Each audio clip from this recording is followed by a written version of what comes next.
단단한 음식은 장성한 자의 것이라는 제목으로 말씀을 함께 나누겠습니다. 올해의 표어가 우리를 향한 하나님의 뜻, 장성한 믿음이기 때문에 이번 1월 한 달 동안에는 장성한 믿음이 무엇인지에 대해서 함께 나누어 보고자 합니다. 갓 태어난 아기는 모유나 분유를 먹습니다. 그러나 시간이 지나 한 6개월 정도가 되면은 이제는 이유식을 함께 먹이기 시작합니다. 자녀를 키워본 분들 많이 계시겠지만 이유식을 먹이는 이유에 대해서 알고 계십니까? 많은 이유가 있지만 딱 두 가지를 대면 하나는 영양 보충 때문입니다. 모유나 분유에도 영양분이 있지만 그러나 6개월이 지나면 이유식을 첨가해 줘야 합니다. 6개월이 지났는데도 불구하고 모유나 분유만 먹이기 시작하면 그 아이에게는 철분이 부족해지거든요. 그래서 영양 보충을 위해서 고기를 갈아 먹이는 행위를 하게 되는 것이지요. 또 하나의 이유가 있습니다. 단단한 음식을 먹기 위한 연습의 차원에서 이유식을 먹입니다. 분유나 모유는 씹지 않고 삼킵니다. 그래서 치아 발달과 소화력 향상을 위해서는 씹는 음식을 먹어야 하지요. 이유식이 바로 그 역할을 하는 것입니다. 부드러운 음식에서 바로 덩어리 음식으로 넘어가지 못하기 때문에 이유식을 거치는 겁니다. 그래서 이유식을 먹는 것은 점차 단단한 음식을 먹기 위한 훈련의 과정인 것이지요. 갓난 아기도 성장하면 먹는 음식이 달라집니다. 부드러운 음식만 먹었던 아이가 점점 자라기 시작하면 단단한 음식을 먹기 시작하는 거죠. 이가 없던 아이가 이제는 이가 생기기 시작하면서 씹는 음식을 먹는 겁니다. 우리가 자라왔던 우리 어린 시절을 회상에만 봐도 우리가 자라면서 음식이 달라졌던 것을 경험해 보지 않습니까? 처음에는 김치를 어떻게 먹습니까? 물에 씻어 먹어요. 매우니까. 그러나 시간이 지나면 매운 김치도 씻지 않고 먹게 되는 일들이 있습니다. 야채를 싫어했던 아이가 점점 장성해지면서 야채를 먹기 시작합니다. 마늘을 먹기 시작하고 파를 먹기 시작하는 일들이 있게 되는 것. 그 아이가 점점 자라고 있다는 증거입니다. 여기에 어린아이들이 있는데 어린아이들 돼지고기 먹을 때 비계를 먹는지 안 먹는지 모르겠습니다. 제가 비계를 먹었던 때가 분명히 기억이 나는데 초등학교 6학년 때였습니다. 겨울이었지요. 그때 초등학교 6학년 때 제가 임파선염 결핵이라는 병으로 입원해서 수술을 받은 적이 있었습니다. 몸이 좀 허약했지요. 아침에 초등학교 때 조회에 서면 조회 시간이 오래 걸리면 쓰러지는 친구들이 몇몇 있잖아요. 한 1분만 2분만 지나도 쓰러질 듯한 그런 느낌이 들었던 아이가 저였어요. 그만큼 몸이 허약했지요. 결핵 때문이었던 것 같아요. 일주일 동안 병원에 입원해서 수술을 받고 입원해 있는데 가장 먹고 싶었던 음식이 고기였어요. 고기가 너무 먹고 싶어서 어머니에게 쥐포라도 사서 구워달라고 부탁을 드렸어요. 그래서 어머니가 쥐포를 구워서 주면 밤마다 쥐포를 씹고 잠이 들었던 기억이 납니다. 내가 병원에서 나가면 제일 먼저 돼지고기를 좀 먹었으면 좋겠다 하는 바람이 있었어요. 그 전까지만 해도 돼지고기를 구워주면 비계와 살을 분리해서 살코기만 먹었던 저였습니다. 집에 갔더니 이제 삼겹살을 구워주시는 겁니다. 고기를 보니까 너무 먹음직스러운 거예요. 그때부터 비계건 살코기건 닥치지 않고 먹기 시작했습니다. 그때 알게 되었죠. 돼지고기는 비계가 붙은 부분이 더 부드럽구나라는 것을 알게 되었습니다. 그때부터 이제 돼지고기를 먹을 때 비계를 떼어놓지 않고 먹기 시작했습니다. 내가 컸구나. 내가 장성해졌구나라는 것을 깨닫게 되는 순간이었습니다. 자, 사람이 육체가 성장하면 먹는 음식이 달라집니다.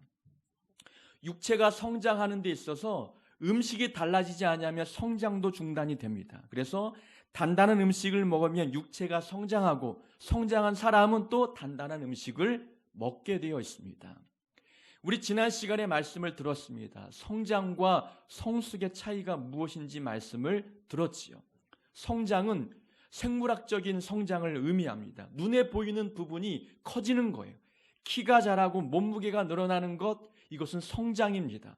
그러나 성숙은 눈에 보이지 않는 영역이 커지는 것을 의미한다고 말씀을 드렸습니다. 정신적인 부분, 심리적인 부분, 마음의 그릇, 생각의 폭이 점점 커지는 것이 성숙입니다. 그러면 성장을 위해서는 단단한 음식을 먹어야 합니다. 그러면 성숙을 위해서도 마찬가지입니다. 내가 성숙한 사람이 되기 위해서는 음식이 달라져야 된다는 것이지요. 아니 목사님, 성숙은 눈에 보이지 않는 부분이 커지는 것인데 어찌 심리적인 부분, 영적인 부분, 내면의 성숙, 이런 성숙을 위해서 어찌 음식이 있겠습니까? 음식이 바뀐다고 내면의 성숙이 있겠습니까? 물을 수도 있습니다. 제가 말씀드리는 어떤 내면의 성숙과 그리고 눈에 보이지 않는 정신적인 또 마음의 성숙을 위한 음식은 입으로 먹는 음식이 아닙니다. 귀로 듣는 교육을 의미하는 것입니다. 성숙을 위해서 좀 더 훌륭한 성숙을 이루기 위해서는 교육이 달라져야 합니다. 다른 가르침을 받아야 합니다. 훈련이 바뀌고 그리고 고난과 역경과 환난이 달라져야 하는 것이지요. 육체의 성장을 위해서 단단한 음식을 먹어야 되는 것처럼 내면의 성숙을 위해서도 단단한 교육이 우리 마음에 들어와야 합니다. 유학 생활을 했을 때에 나름 고생을 많이 했습니다. 낮에는 공부하고 밤에는 일을 하는 주경야독의 삶을 살았습니다. 아침 일찍 일어나면은 우리 큰딸을 유치원에 데려다 줍니다. 그러면 저는 유치원에 데려다 주고 난 뒤에 학교에 가죠. 학교를 끝나고 집에 오면은 한 3, 4시 됩니다. 그럼 밥을 빨리 먹고 5시에 일을 갑니다. 육체에 고된 노동일을 하는 거죠. 청소 일을 합니다. 5시부터 저녁 8시까지 청소를 마치고 집에 돌아와서 간식을 먹고 숙제를 합니다. 그리고 또 밤 11시나 12시가 되면 또 일하러 나가는 거예요. 일을 마치면 한 새벽 2시나 3시가 되면 집에 돌아오게 되죠. 이런 삶이 매일매일 반복이 되는 겁니다. 몸이 아프면 학교는 안 가도 되지만 일은 안 가면 안 되는 거였어요. 제가 하는 그 일을 대체하는 사람이 없었기 때문이었습니다. 몸이 아파도 가야 되는 일이었지요. 그 일이 계속 반복이 되니까 삶이 지쳐가는 겁니다. 숨이 턱까지 차오를 정도로 너무 고된 삶이 지속되니까 포기하고 싶은 생각까지 드는 거죠. 누군가 나에게 이제 그만 유학생활 포기하고 한국에 들어와라. 말 한마디만 하면 당장에 포기하고 한국에 들어갈 마음이 되었던 그런 순간이었습니다. 그만큼 고되고 힘든 훈련과 그리고 고난과 역경과 고통의 연속이었습니다. 그러나 그런 순간에 나에게 일어난 변화, 나에게 주어진 유익이 하나 있다면 제가 어른이 되어간다는 것이었습니다. 무엇인가 의지할 사람이 한 명도 없는 외국에서 나마저 두려움과 불안과 걱정 그리고 포기하는 마음을 갖게 된다면 한 가정의 가장인 나를 바라보는 가족들은 누구를 의지하고 누구를 바라보겠는가라는 생각이 드는 겁니다. 정신을 놓을 수가 없는 것이죠. 그러면서 정신적으로 독립하는 겁니다.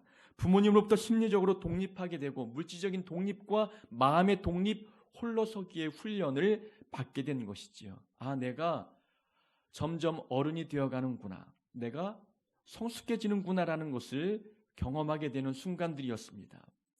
자, 내가 성숙해지는 데 있어서 필요한 음식이 무엇이었습니까? 그것은 훈련이었습니다. 고난이었습니다. 역경이었고 고된 삶이 나를 어른으로 만들어주는 것이었습니다.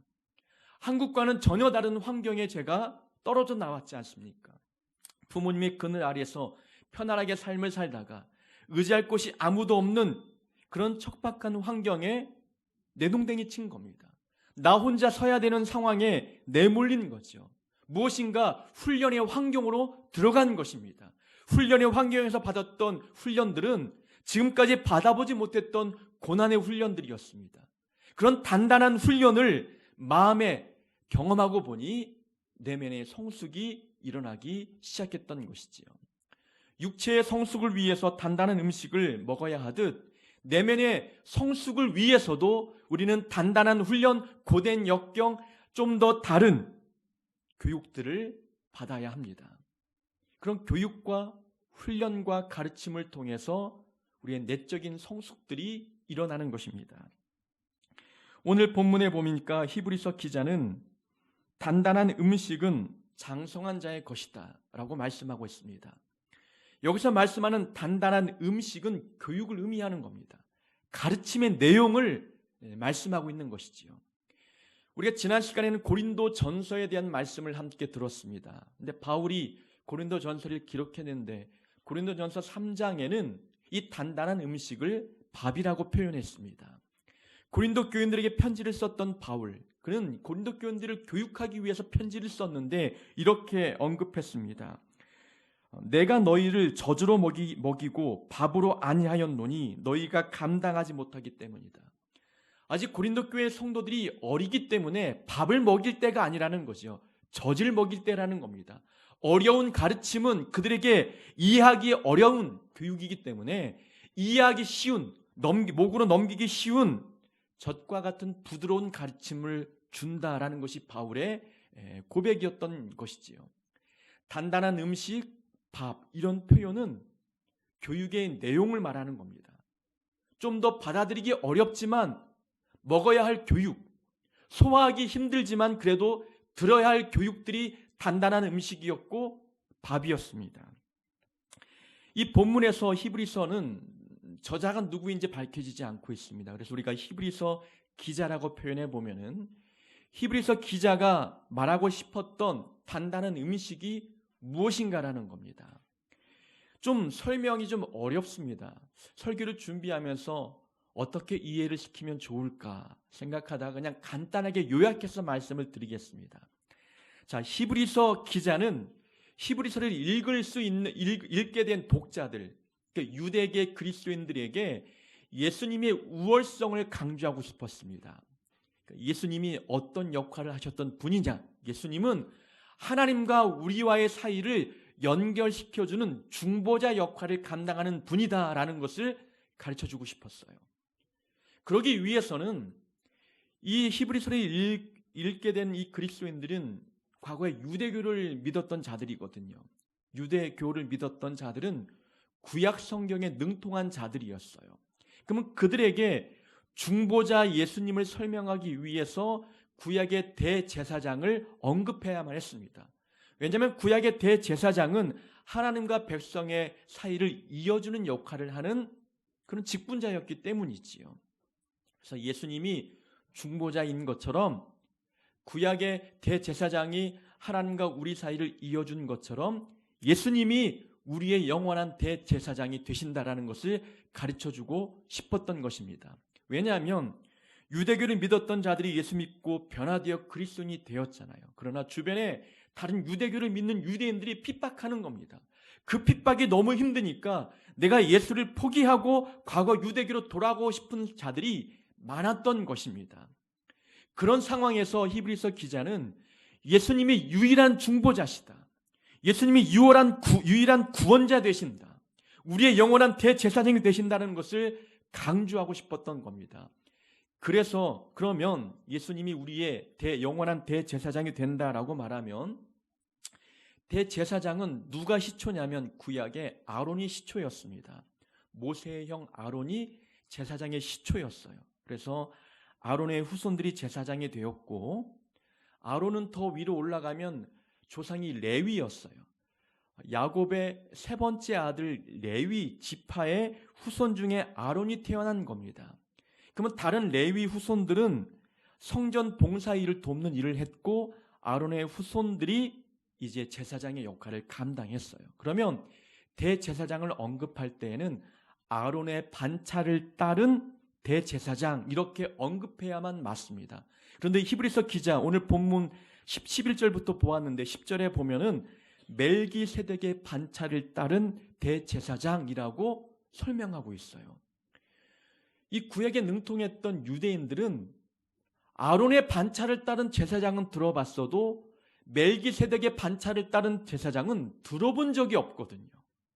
멜기세덱은 유대인도 아니었어요. 살렘 왕이었습니다.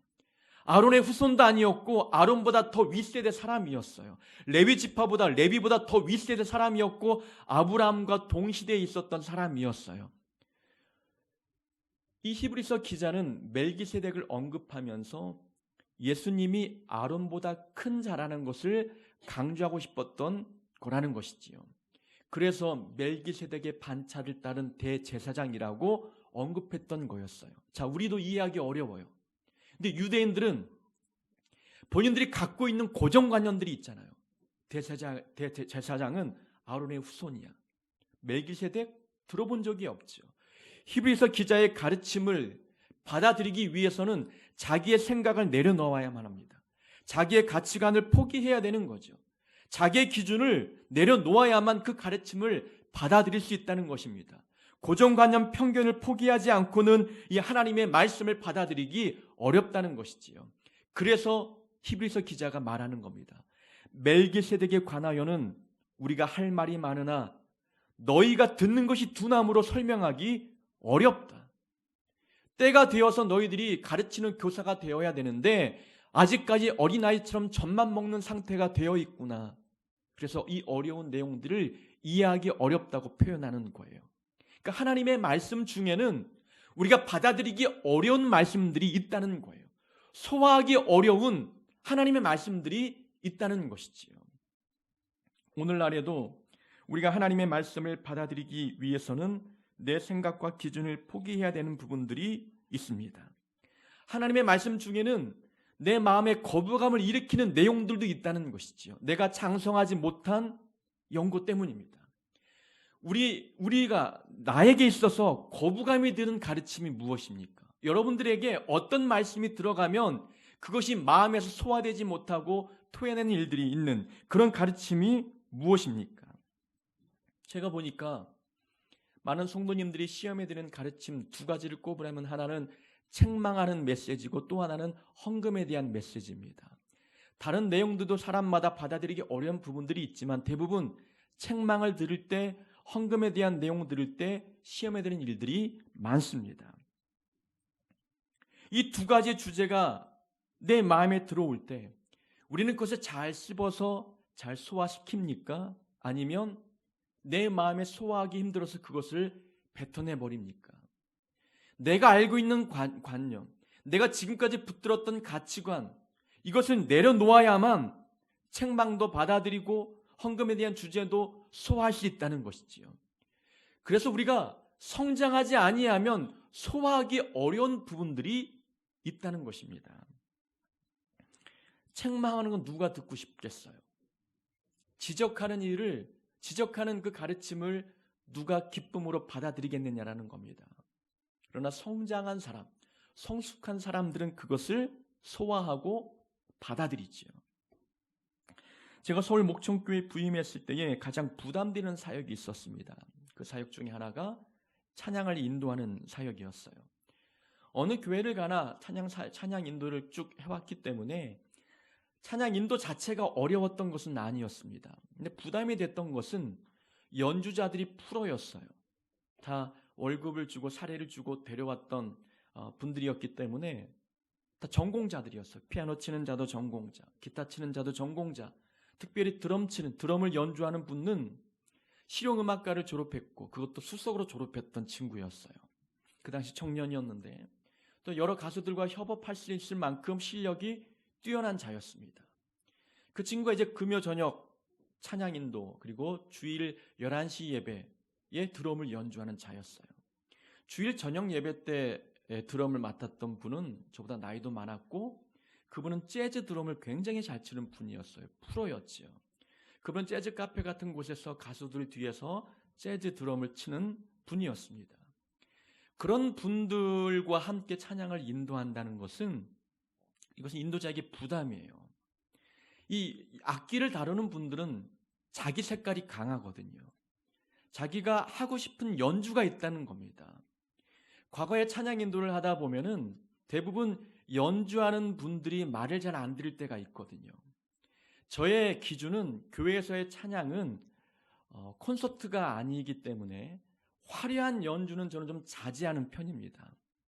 근데 좀 이 악기를 다루는 분들은 화려하게 연주하고 싶거든요. 자기 실력을 뽐내고 싶은 분들이 있다는 겁니다. 그러면 늘 드럼 연주하는 분에게 우리는 콘서트를 하는 게 아닙니다. 우리는 음악 감상을 하기 위해서 좋은 음악을 들려주는 게 아닙니다. 우리는 찬양을 하는 자들이기 때문에 헛된 멜로디, 화려한 멜로디로 인해서 성도의 마음을 속이지 말아야 합니다. 그래서 정박을 치고 심플하게 연주해 주세요라고 이야기하지요. 그럼 어떤 분들은 그 이야기가 싫다고 드럼 연주를 하지 않겠다고 포기하는 분도 계십니다. 이종근 목사는 찬양의 전문가가 아니기 때문에 잘 몰라서 그런 소리를 한다는 이야기도 들려옵니다. 그래서 저에게 문자도 보낸 분도 계셔요. 찬양 인도를 잘 못하면 어디 가면 누가 인도하는데 거기 가서 좀 듣고 배워오라는 거예요. 기분이 굉장히 상할 때가 있었던 것이죠. 그런 트라우마가 있기 때문에 이런 전문가들 프로들과 함께 찬양 인도를 하는 것이 어찌 가능할까 부담감이 들었던 거죠. 근데 그 생각은 기우였습니다. 제 생각을 공유하니 잘 받아들였어요. 그렇게 치지 마시고 정박을 쳐주세요 하면은 죄송합니다 하고 따라와 주었어요. 프로들이, 전문가들이, 더 어려운 곡도 연주하는 분들이, 기본 초보자들이 연주할 수 있는 그 박자들이 연주해 줄 때에 그때 제가 들었던 생각은 고수는 하수에게 맞출 줄 아는구나. 프로는 아마추어에게 맞출 줄 아는구나라는 것을 깨닫는 거죠. 큰 자는 작은 자에게 맞춰줄 줄 안다는 거예요. 성숙한 자는 작은 자에게 맞춰주는 거예요. 무엇을 말하든 지적을 하든 책망을 하든 그것을 다 소화해낸다는 겁니다. 따라가 준다는 거예요. 자, 성숙한 자는 어떤 가르침이든 그것을 소화해낼 줄 아는 사람이구나 라는 것을 깨닫게 되었던 것입니다. 저희 아버님은 목회할 때 가르치는 것을 참 잘하셨어요. 좀 엄하게 생겼지만, 그래서 예배 때 11시가 딱 되면 교회 문을 잠가 버리셨어요. 교육 차원이죠. 학생들이 학교는 지각하지 않으려고 하는데 교회 시간은 지각할 때가 많다는 거죠. 친구와의 약속, 어떤 모임, 어떤 중요한 어떤 자리에 갈 때에는 시간은 정확하게 드리는데 하나님 앞에 나오는 더 중요한 시간에는 그 11시를 못 지킨다는 거죠. 학교는 9시 반, 8시 반, 9시에 일찍 등교해도 다 가는데 11시 예배를 못 지킨다는 것은 이것은 마음의 문제다 해서 11시 문을 잠그는 거예요. 그만 10시 반쯤에 일찍 와서 교회 막 정리하고 그러다가 이제 예배 때 화장실을 가면 안 되니까 미리 가기 위해서 화장실을 갔다가 돌아왔는데 11시가 넘었어요. 문이 잠겨서 못 들어오는 거예요. 장로님도 밖에 서 계실 때도 있었고 권사님도 밖에 서 계실 때가 있었어요. 저희 어머니도 밖에 계실 때가 있었다는 거죠. 근데 놀라운 것은 그런 분들이 그것을 받아들였다는 거죠. 참 순수하고 성숙한 믿음을 갖고 계신 분들이었습니다. 아들 제가 보아도 참 안절부절하는 상황인데 그분들은 그것을 다 받아들이는 거예요. 그래서 예배가 11시가 딱 되면 한 명도 지각하는 분들이 없었다는 거죠. 근데 그것을 기분 좋은 가르침, 기분 좋은 어떤 책망은 아니잖아요. 근데 그것을 받아들인다는 것은 성숙했다는 증거예요. 소화하기 힘든 단단한 음식을 삼켜서 소화해냈다는 것, 그 사람이 성숙했다는 증거입니다.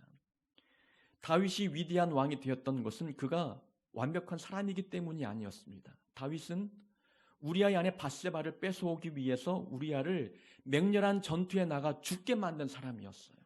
자기의 죄를 덮기 위해서 밧세바의 남편 우리아를 아무도 모르게 자기 손에 피를 묻히지 않고 전쟁터에서 죽게 만들었어요. 왕이 명령하니 전쟁터에서 맹렬히 싸우는 그 전쟁터에 앞장설 수밖에 없었던 거죠. 다윗은 아무도 모르겠다 싶었지만 나단 선지자가 하나님으로부터 그 메시지를 듣고 다윗에게 다윗의 왕의 잘못을 지적했어요. 그 왕으로서 얼마나 부끄럽고 창피하겠습니까? 자기의 치부가 드러나면 사람들은 분노하고 화가 납니다. 다윗은 나단 선지자의 책망을 받아들였고 하나님께 철저히 회개했어요. 침상에 젖을 만큼 눈물을 흘리며 회개했던 다윗 왕. 그가 완벽해서 위대한 왕이 아니라 책망을 받아들이고 그 책망을 통해서 변화되었고 성장했기 때문에 다윗 왕이 하나님 보실 때에 마음에 합한 자가 되었던 것입니다. 마음에 부담이 되는 말씀들이 있습니다. 책망의 말씀, 헌금에 대한 말씀, 봉사에 대한 말씀, 전도에 대한 말씀. 어떤 말씀이든 나에게 부담이 되는 말씀이 있지만 그 말씀을 듣고 소화해낼 줄 아는 자들이 성숙한 자입니다. 오늘 12절에 보니까 때가 되었으므로 너희가 마땅히 선생이 되었을 터인데 너희가 다시 하나님의 말씀의 초보자에 대해서 누구에게 가르침을 받아야 할 처지이니 단단한 음식은 못 먹고 젖이나 먹어야 할 자가 되었도다. 히브리서 기자가 가만히 보니까 지금 이 히브리서를 읽는 독자들은 예수 믿은 지 연수가 오래되었어요.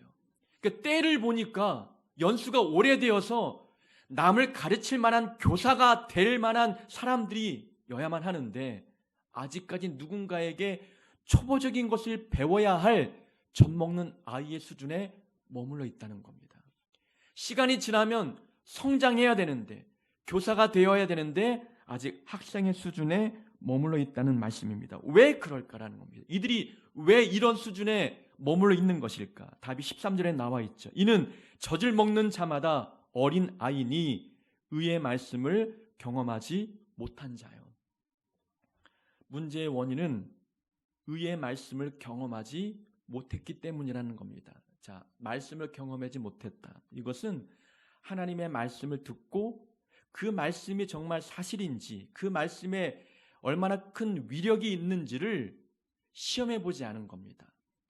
말씀을 듣고 순종하면 하나님의 말씀이 얼마나 능력의 말씀인지를 체험할 터인데 말씀에 순종해 본 적이 없다는 겁니다.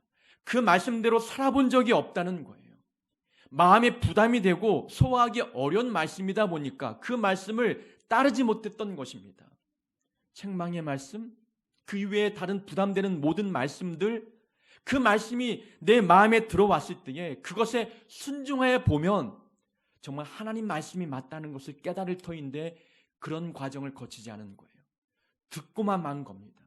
듣고 순종해야만 하나님의 말씀을 경험할 터인데 말씀을 경험하지 않으니 믿음이 성장하지 않은 거예요. 성숙해지지 않았던 것입니다. 하나님께서 모세를 부르셔서 위대한 사역을 맡기셨어요. 그때 모세가 처음에는 거절했지 않습니까? 모세가 거절했던 이유는 젊었을 때 본인이 이스라엘 백성들을 애굽 땅에서 좀 도와주고 구원해 보고자 열정을 쏟았다가 사람을 죽이고 도망자 신세가 되었어요. 과거에 한 번의 실패가 있었습니다.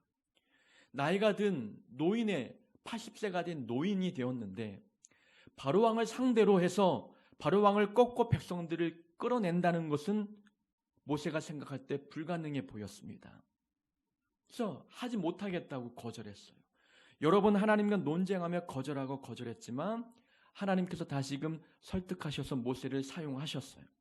근데 모세가 하나님 말씀에 순종하고 보니까 놀라운 일들이 나타났잖아요. 10가지 재앙이 나왔고 홍해바다가 갈라지고 하늘의 만나의 기적의 음식이 내려왔고 그리고 또한 불기둥과 구름기둥이 눈에 보이는 일들이 있었어요. 쓴물을 단물로 바꾸는 기적과 반석을 쪼개니 물이 쏟아지는 놀라운 기적들을 광야에서 경험합니다. 모세는 한 것이 아무것도 없지만 그가 한 일은 하나님이 말씀하신 대로 순종했더니 놀라운 기적들이 나타났잖아요. 그 기적을 보면서 모세의 믿음이 자라나기 시작하는 거예요. 피의 재앙과 개구리 재앙, 이의 재앙, 파리의 재앙, 이 재앙이 점점 거듭될수록 모세에게 어떤 마음이 들겠습니까? 이러는 거 아니겠어요? 하나님의 능력을 재앙이 거듭될수록 체험하기 시작하는 거예요. 말씀에 순종해 보니 이런 일이 나타나네, 이런 변화가 나타나네. 모세가 그것을 경험하니까 그가 광야의 길을 걸어갈 때 40년 동안 모든 백성들은 다 불평할 때 모세는 불평 한 번 하지 않았습니다. 문제에 부딪힐 때마다 기도하는 사람이었어요. 그의 믿음이 성장했다는 겁니다. 신앙이 성숙해졌다는 거예요. 말씀에 순종해 보니까 하나님의 말씀에 능력이 있다는 것을 믿는 거예요. 그걸 경험하고 보니까 그의 믿음이 성숙해지는 겁니다. 모세의 뒤를 이어서 여호수아가 후계자가 되었습니다. 여호수아는 위대한 지도자 모세의 후계자가 된다는 것에 대해서 큰 부담감이 들었어요. 하나님께서 모세에게 여호수아에게 딱 한 가지만 말씀하셨어요. 그 말씀이 무엇입니까? 이 율법책을 내 입에서 떠나지 말게 하며 주야로 그것을 묵상하여 그 안에 기록된 대로 다 지켜 행하라. 그리하면 내 길이 평탄하게 될 것이며 내가 형통하리라. 하나님이 여호수아에게 딱 한 가지만 말씀한 겁니다. 내 말씀에 복종하고 순종해라. 그러면 어디에 가든 형통할 것이다. 모세도 모세가 능력이 뛰어나서 그 일을 감당한 게 아니었다. 하나님의 말씀에 순종했더니 모세가 그 일을 감당했던 것인 것처럼 여호수아 너도 말씀에 순종하면 어디에 가든 형통할 것이다 라고 말씀해 주신 거예요. 말씀에 순종하면 하나님의 능력을 경험하는 겁니다. 여호수아가 할 수 있는 것도 말씀만 순종하면 하나님 알아서 다 해주시는 일들을 경험하게 되었던 것이지요. 우리는 하나님의 말씀을 들으면 그 말씀을 얼마나 소화해내고 얼마나 순종하십니까? 하나님의 말씀은 내 삶에 얼마나 체험하시고 그 능력을 경험하십니까? 미국의 유명한 목사 D.L. 무디 목사님이 계십니다. 전에도 말씀을 드렸죠. 그분의 성경책을 보면 성경책 여백에 알파벳으로 T와 P가 적혀 있었어요. T는 tested, P는 proved. 이 tested and proved, 시험해 보았더니 검증되었다라는 뜻이에요. 그러니까 무디 목사님은 성경을 읽고 이 말씀대로 살아보는 거예요. 살아봤더니 이 말씀대로 되었다는 것을 체험한 겁니다. 그런 경험을 할 때마다 성경 여백마다 T와 P를 적어 놓았던 거였어요. 그러니까 무디 목사님이 훌륭한 하나님의 사역자가 되었고 그의 믿음에 성숙할 수 있었던 이유는 하나님 말씀대로 살고 그 능력을 체험해 보았기 때문인 거예요. 우리가 젖을 먹는 어린아이에서 단단한 음식을 먹는 장성한 믿음으로 성장하기 위해서는 말씀을 경험해 보는 일들이 있어야 하는 것입니다. 단단한 음식을 먹고 우리가 성장하면 유익한 점이 딱 한 가지를 꼽으라면 분별력입니다. 14절에 보면 단단한 음식은 장성한 자의 것이니 그들은 지각을 사용함으로 연단을 받아 선악을 분별하는 자들이니라. 단단한 음식은 장성한 자들이 먹는데 그 장성한 자들은 선악을 구별할 줄 안다는 거예요. 삶에서 무엇이 옳고 그른지를 구별해낼 줄 알고 강단 위에서 선포되는 말씀을 들을 때에 어떤 말씀이 옳고 어떤 말씀은 거짓인지를 분별할 줄 아는 분별력이 장성한 사람들에게 있다는 겁니다. 어린아이의 특징은 먹어야 할 음식과 먹지 말아야 할 음식을 구별할 줄 모릅니다. 몸에 유익한 음식과 해로운 음식이 무엇인지를 어린아이들은 잘 모른다는 거죠. 장성한 어른은 알아요. 무엇을 먹어야 하는지, 무엇을 먹지 말아야 하는지 안다는 겁니다. 영적으로 성숙한 사람들도 마찬가지예요. 어떤 말씀은 듣고 소화하고 어떤 말씀은 걸러내야 되는지를 구별할 줄 아는, 그것이 장성한 믿음인 겁니다. 요한계시록에 보면은 7교회가 나옵니다. 그 교회 중에 하나, 첫 번째 교회가 에베소 교회. 이 에베소 교회의 특징은 교회 성도들이 거짓 선지자를 구별해낼 줄 알았어요. 교회 안에 거짓된 이단 선지자가 들어왔을 때 그가 말하는 설교와 그의 가르침을 듣고 그 사람이 거짓 선지자임을 구별해낼 줄 아는 지혜가 있었어요. 그런 은사가 평신도들에게 있었다는 겁니다. 그러니까 장성한 믿음을 갖고 있는 자들은 옳고 그름을 분별할 줄 압니다. 거짓과 참을 구별해낼 줄 안다는 것이지요.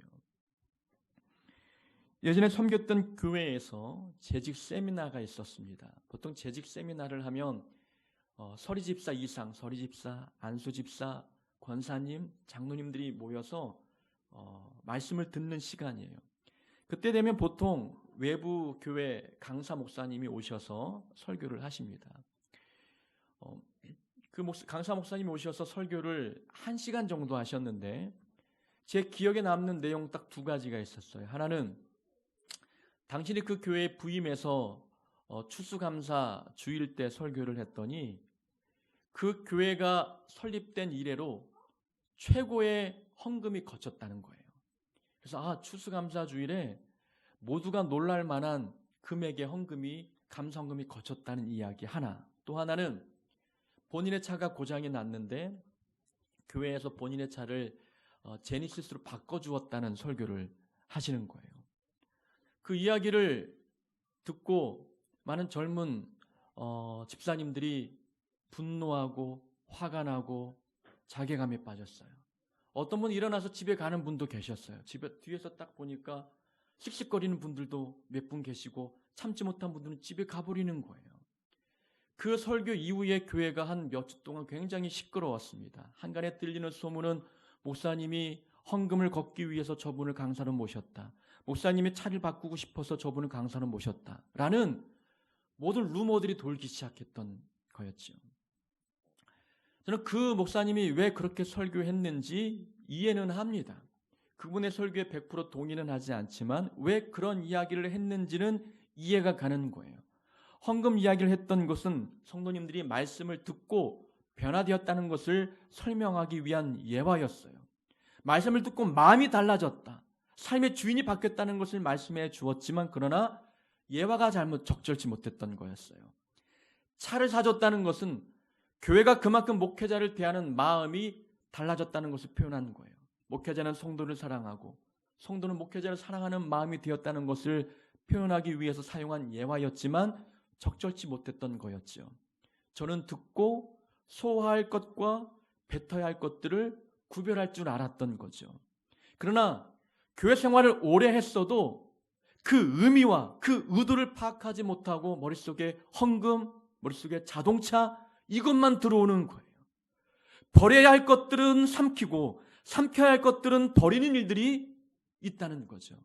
어린아이들의 특징인 거예요.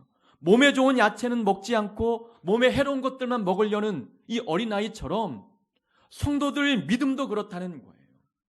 왜 걸러낼 것들은 걸러내지 못하고 소화해야 될 것들만 버려내는지 어린아이와 같은 모습이라는 겁니다. 장성한 자는 어떤 말씀을 들어도 소화할 것들은 소화하고 아닌 것들은 구별해낼 줄 아는 거예요. 목회자도 사람이기 때문에 고민하고 기도하면서 설교 준비를 하지만 적절치 못한 표현, 적절치 못한 예화가 나올 때가 있다는 거예요. 그러나 그것을 분별해낼 줄 알아야 되는 거예요. 성도들의 믿음이 성숙해져야 그런 일들이 가능하다는 것입니다. 그래서 저는 좀 면역력을 좋게 하기 위해서 수요일 같은 경우에는 이제 성경 한 권을 선택해서 1장부터 쭉 진행해 나가잖아요. 목회자가 그렇게 설교하는 것은 쉬운 일이 아닙니다.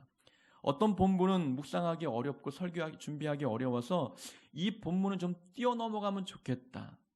이 본문은 성도들이 좀 소화하기 어려운데 좀 뛰어넘어가면 좋겠다 하는 본문들이 나온다는 거죠. 그러나 순서대로 하다 보면 그걸 다 말하게 될 수밖에 없어요. 편식하지 않게 하기 위해서 설교를 순서대로 진행해 나가는 거예요. 그래야 성도들이 듣기 좋은 말만 듣지 않기 때문에 소화하기 어려운 단단한 음식도 먹고 삼킬 수 있도록 하기 위해서 설교를 진행해 나가는 거예요. 그래서 누가복음을 2년 동안 수요 예배 우리가 쭉 해 나갔지 않습니까? 그래서 기억에 남는 것 중에 하나는 작년 이제 말쯤이었지요. 더딘 성장은 고장난 것이다 라는 주제로 말씀을 드렸어요. 성장이 더딘 것은 어딘가 고장이 났다는 그런 거죠. 우리 믿음이 2년 3년 되면 성장해 가야 되는데 성장하지 않는다는 것은 이것은 영적으로 고장난 부분이 있다는 주제였습니다. 듣기 거북한 책망의 메시지이죠. 그러나 전하는 겁니다. 단단한 음식을 먹어야 성숙해지기 때문이지요. 우리 하늘뜻 교회가 이제 3년 차가 되었습니다. 예수님의 제자들이 예수님께 훈련받았던 기간이 3년이에요. 3년 훈련받고 순교하는 순간까지 충성을 다했어요. 3년 훈련받았는데 그들의 믿음이 월등히 성숙해졌어요. 3년은 어찌 보면 짧지만 결코 짧은 시간이 아닌 거죠. 예배 매주 드리고 기도하고 성경 읽으면 3년도 충분히 우리가 장성한 믿음을 소유하는 자들이 될 수 있다는 겁니다. 우리가 올 한 해 이 시간 이후부터 적어도 2가지 책망을 듣건 아니면 헌금에 관한 설교건 아니면 마음에 거부감, 부담이 되는 설교를 듣건 뭐 설교 때문에 누구 사람 때문에 시험에 드는 일들이 우리 안에 없기를 바랍니다.